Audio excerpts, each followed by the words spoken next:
You know how Google's been kinda cruising with the Pixel lineup lately, not really pushing the limits but just coasting on great cameras and smart AI? Well, that might be about to change in a big way, because if these new leaks are even half true, the Pixel 11 Pro could be Google's biggest upgrade in years, and not just in design or cameras, but in the guts of the phone itself. Alright, let's rewind a bit. Remember how for the past few years, everyone's been saying Google should ditch Samsung's Exynos modems. Those things were fine, but fine doesn't really cut it when you're charging over $1,000 for a flagship. We heard those same rumors before the Pixel 10 launched too, and yeah, Google totally ignored them. The Pixel 10 still used Samsung's hardware, and that was one of the biggest reasons why it couldn't quite compete with the big boys, even though everything else about the phone was solid. But now it looks like Google finally snapped. According to a bunch of new reports, the Pixel 11 lineup might be the first to completely dump Samsung's modem and go with a MediaTek M90 instead, working hand in hand with Google's upcoming Tensor G6 chip. Yeah, you heard that right, Google and MediaTek. Two brands you probably never thought you'd see in the same sentence, teaming up for a flagship Pixel. And before you roll your eyes, this isn't some cheap, low-end modem either.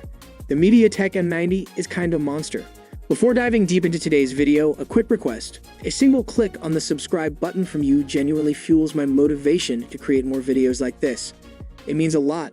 Also, drop a like and comment if you like the video. Now let's get straight to today's topic. We're talking download speeds up to 12 gigabits per second, full support for both sub-6 Hz and millimeter wave 5G, and for the first time ever on a Pixel, it could bring dual active 5G SIMs. That means you can actually run two 5G connections at the same time. No compromises, no switching. But here's the real game changer. The M90 also has built-in satellite connectivity. Yep, we're talking direct-to-satellite communication. If Google actually implements that, it means the Pixel 11 could stay connected even if you're out in the middle of nowhere, no towers, no signal, still online. Pair that with Google's AI-driven software and you're looking at what could easily be the smartest, most reliable Android phone on the planet.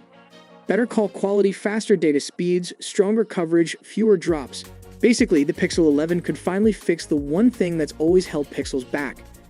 And if you think about it, this move totally fits Google's playbook.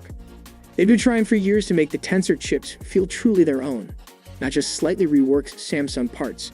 Partnering with MediaTek could give Google more control over performance, power efficiency, and maybe even lower cost in the long run. Now, obviously, we're still deep in rumor territory right now. Nothing's official and Google hasn't said a word. But if this ends up being true, the Pixel 11 Pro might finally be the Pixel we've all been waiting for. The one that actually feels like a flagship in every single way, not just one that takes great photos. So what do you guys think? Is Google making the right move teaming up with MediaTek? Or should they have stuck with Samsung's tech? Drop your thoughts in the comments. I want to know what side you're on, Team MediaTek or Team Samsung.